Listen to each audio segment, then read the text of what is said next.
میرا غفلت میں ڈوبا دل بدل دے۔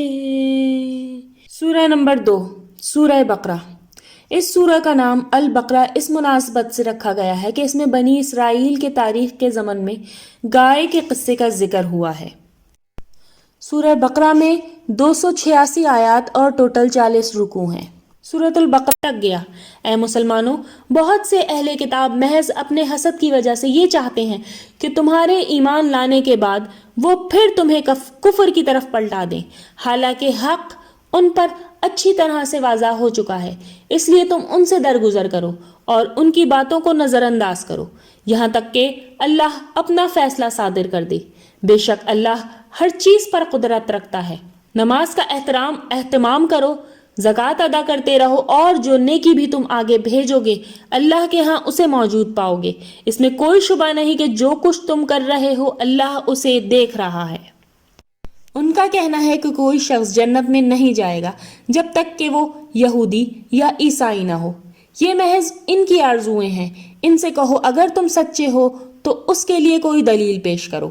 اصل حقیقت یہ ہے کہ جن لوگوں نے اپنے آپ کو اللہ کی اطاعت میں دے دیا اور عملاً نیک روش اختیار کی، ان کے لیے ان کا اجر پروردگار کے پاس محفوظ ہے۔ ان کو نہ تو کوئی اندیشہ لاحق ہوگا اور نہ وہ کبھی غمزدہ ہوں گے۔ یہودی کہتے ہیں کہ عیسائیوں کی کوئی بنیاد نہیں، اور عیسائی کہتے ہیں یہودیوں کی کوئی بنیاد نہیں، حالانکہ دونوں کتاب الہی کی تلاوت کرتے ہیں۔ اس قسم کے دعوے وہ مشرکین بھی کر رہے ہیں جن کے پاس کتاب الہی کا علم نہیں ہے۔ جن اختلافات میں یہ لوگ مبتلا ہیں ان کا فیصلہ اللہ قیامت کے دن ہی کرے گا۔ اس شخص سے بڑھ کر ظالم کون ہے جو اللہ کے معبودوں کو میں اس کے نام کی یاد سے روکے اور اس کی ویرانی کے در پہ ہو۔ ان کے لیے اس کے سوا کوئی ذبح نہ تھا کہ ان معبودوں میں جائیں اور اللہ سے ڈرتے ہوئے جائیں۔ دوسرے کی عبادت گاہوں کو ویران کرنے والے ان لوگوں کے لیے دنیا میں بھی رسوائی ہے اور آخرت میں بھی ان کی بڑی سزا منتظر ہے۔ یہ مشرق و مغرب کو قبلہ بنانے پر جھگڑتے رہے، حالانکہ مشرق اور مغرب اللہ ہی کے لیے ہے۔ اس کے لیے جس طرف بھی تم رخ کرو گے اللہ کا رخ بھی ادھر ہی ہے۔ اللہ کے ہاں بڑی وسعت ہے اور وہ ہر چیز کو جانتا ہے۔ انہوں نے یہ بھی کہا کہ اللہ کی اولاد ہے، بے شک وہ ان باتوں سے پاک ہے۔ زمین اور آسمان میں سب کچھ اسی کا ہے، سب اسی کا حکم مانتے ہیں۔ آسمان و زمین کو وہی عدم سے وجود میں لایا ہے، اور جب کسی بات کا فیصلہ کر لیتا ہے تو اس کے لیے صرف اتنا ہی کہہ دینا کافی ہوتا ہے کہ ہو جا، اور وہ کام ہو جاتا ہے۔ یہ مشرکین جو کتاب الہی کا علم نہیں رکھتے کہتے ہیں کہ اللہ خود ہم سے بات کیوں نہیں کرتا، یا کوئی واضح نشانی ہمارے پاس کیوں نہیں آتی۔ ایسی باتیں ان سے پہلے گزرنے والے لوگ بھی کیا کرتے تھے، کیونکہ ان سب کی ذہنیت ایک جیسی ہے۔ جو لوگ یقین کرنا چاہیں ان کے لیے ہم نے اپنی نشانیاں ہر لحاظ سے واضح کر دی ہیں۔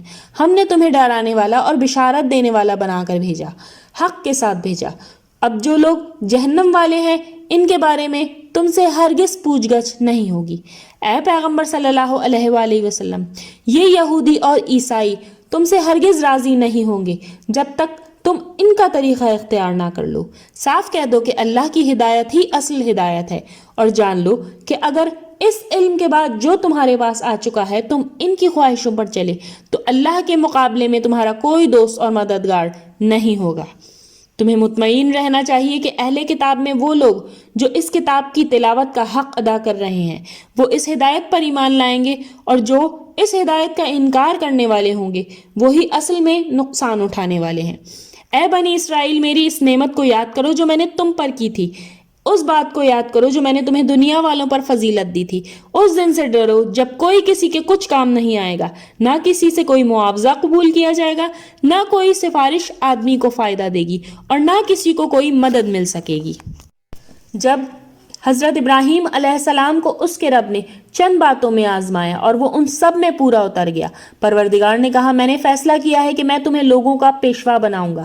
ابراہیم علیہ السلام نے کہا کیا میری اولاد کے متعلق بھی یہی فیصلہ ہے؟ اللہ نے فرمایا میرا وعدہ ظالموں سے متعلق نہیں ہے۔ یہ بات یاد کرنے کے قابل ہے کہ جب ہم نے سرزمین عرب میں اس عزت کے گھر یعنی خانہ کعبہ اور اس کی مسجد کو لوگوں کے لیے مرکز اور امن کی جگہ قرار دیا، حکم دیا کہ ابراہیم علیہ السلام کی اس قیام گاہ میں نماز کی ایک جگہ بناؤ، اور ابراہیم و اسماعیل علیہ السلام کو اس بات کا پابند کیا کہ میرے اس گھر کو ان لوگوں کے لیے پاک رکھو جو اس میں طواف کرنے اور اعتکاف کرنے اور رکوع و سجود کرنے کے لیے آئیں۔ یاد کرو کہ جب ابراہیم علیہ السلام نے دعا کی، اے پروردگار اس شہر مکہ کو امن کا شہر بنا دے، اس کے جو لوگ اللہ اور آخرت پر یقین رکھنے والے ہوں انہیں پیداوار کی روزی عطا فرما۔ پروردگار نے فرمایا جو انکار کرنے والے ہوں گے دنیا کی چند روزہ زندگی کا سامان تو میں انہیں بھی دوں گا، پھر دوزخ کے عذاب میں پکڑوں گا جو بہت برا ٹھکانہ ہے۔ یاد کرو جب حضرت ابراہیم علیہ السلام اور اسماعیل علیہ السلام میرے اس گھر کی بنیادیں اٹھا رہے تھے، اس وقت ان کے لبوں پر یہ التجا تھی، پروردگار تو ہماری طرف سے یہ دعا قبول فرما، یقیناً تو ہی سننے والا اور جاننے والا ہے۔ اے پروردگار ہم دونوں کو اپنا مکمل فرمانبردار بنا اور ہماری اولاد میں سے بھی ایک فرمانبردار امت اٹھا، ہم کو اپنی عبادت کے طریقے بتا، ہماری توبہ قبول کر، بے شک تو بڑا ہی توبہ قبول کرنے والا اور رحم فرمانے والا ہے۔ پروردگار ہماری اولاد میں سے ایک ایسا رسول اٹھا جو انہیں تیری آیات سنائے، انہیں قانون و حکمت کی تعلیم دے اور اس طرح انہیں پاکیزہ بنائے، یعنی تو بڑا ہی زبردست اور بڑی حکمت والا ہے۔ بھلا وہ کون ہے جو ابراہیم علیہ السلام کے دین سے انحراف کرے؟ ہاں وہی انسان ایسا کر سکتا ہے جو اپنے آپ کو حماقت میں مبتلا کر لے۔ ابراہیم علیہ السلام کو تو ہم نے بھی اپنے لیے خاص کر لیا تھا، اور قیامت کے دن میں بھی وہ صالحین میں سے ہوں گے۔ جب اس کے پروردگار نے حکم دیا کہ اپنے آپ کو حوالے کر دے تو انہوں نے فوراً کہا میں نے اپنے آپ کو اپنے پروردگار کے حوالے کیا۔ اسی دین کی نصیحت ابراہیم علیہ السلام نے اپنے بیٹوں کو کی تھی، اور اسی کی وصیت یعقوب علیہ السلام نے اپنی اولاد کو کی تھی۔ اس نے کہا تھا میرے بچوں، اللہ نے یہی دین تمہارے لیے منتخب فرمایا ہے، اس لیے مرتے دم تک تمہیں ہر حال میں مسلمان ہی رہنا ہے۔ اے حضور صلی اللہ علیہ وآلہ وسلم کے ساتھیوں، پھر کیا تم لوگ اس وقت موجود تھے جب یعقوب علیہ السلام اس دنیا سے رخصت ہو رہے تھے؟ انہوں نے اپنی اولاد سے پوچھا تم میرے بعد کس کی بندگی کرو گے؟ انہوں نے جواب دیا ہم اسی ایک معبود کی پرستش کریں گے جو آپ کا اور آپ کے بزرگوں یعنی ابراہیم علیہ السلام، اسماعیل علیہ السلام اور اسحاق علیہ السلام کا معبود ہے، اور ہم اسی کے فرمانبردار رہیں گے۔ یہ ایک گروہ تھا جو گزر گیا، جو کچھ انہوں نے کیا وہ ان کے لیے ہے، اور جو کچھ تم کرو گے وہ تمہارے لیے ہے، تم سے یہ نہیں پوچھا جائے گا کہ وہ کیا کرتے تھے۔ ان کے بزرگوں کی ہدایت کے برعکس یہ لوگ کہتے ہیں کہ یہودی یا عیسائی بنو تو ہدایت پاؤ گے۔ ان سے کہو نہیں، بلکہ ابراہیم علیہ السلام کا دین اختیار کرو جو بالکل یکسو تھا، اور ابراہیم علیہ السلام مشرکوں میں سے نہیں تھے۔ ان سے کہہ دو ہم ایمان لائے اللہ پر اور اس ہدایت پر جو ہماری طرف نازل کی گئی ہے، اور جو ابراہیم علیہ السلام، اسماعیل علیہ السلام، اسحاق علیہ السلام، یعقوب علیہ السلام اور ان کی اولاد کی طرف نازل کی گئی تھی، اور جو موسیٰ علیہ السلام اور حضرت عیسیٰ علیہ السلام اور دوسرے تمام پیغمبروں کو ان کے پروردگار کی طرف سے دی گئی۔ ہم ان میں سے کوئی فرق نہیں کرتے اور ہم اسی اللہ کے فرمانبردار ہیں۔ پھر اگر وہ اس طرح ایمان لے آئیں جس طرح تم ایمان لے آئے ہو تو ان کو ہدایت کا راستہ مل گیا ہے، اور اگر وہ اس سے منہ پھیر لیں تو پھر یہ لوگ ضد پر اڑ گئے ہیں۔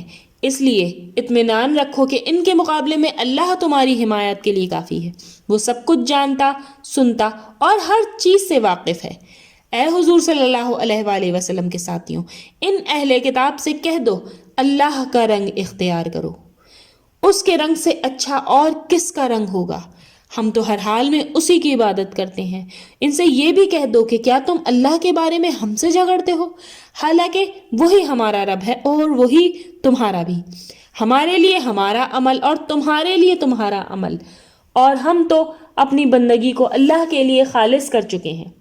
اے اہل کتاب، کیا تم یہ کہتے ہو کہ ابراہیم علیہ السلام، اسماعیل علیہ السلام، اسحاق علیہ السلام، یعقوب علیہ السلام اور اولاد یعقوب علیہ السلام سب کے سب یہودی یا عیسائی تھے؟ اے نبی صلی اللہ علیہ وآلہ وسلم، ان سے پوچھو کہ تم زیادہ جانتے ہو یا اللہ؟ ان لوگوں سے بڑھ کر ظالم کون ہو سکتا ہے جس کے پاس اللہ کی کوئی گواہی ہو اور وہ اسے چھپائیں؟ حقیقت یہ ہے کہ اللہ ان چیزوں سے بے خبر نہیں ہے جو تم کر رہے ہو۔ یہ ایک گروہ تھا جو گزر گیا، ان کی کمائی ان کے لیے تھی اور تمہاری کمائی تمہارے لیے ہے، تم سے ان کے اعمال کے متعلق سوال نہیں ہوگا۔ صدق اللہ العظیم۔ ربنا تقبل منا انک انت السمیع العلیم، ربنا لا تزغ قلوبنا بعد اذ ہدیتنا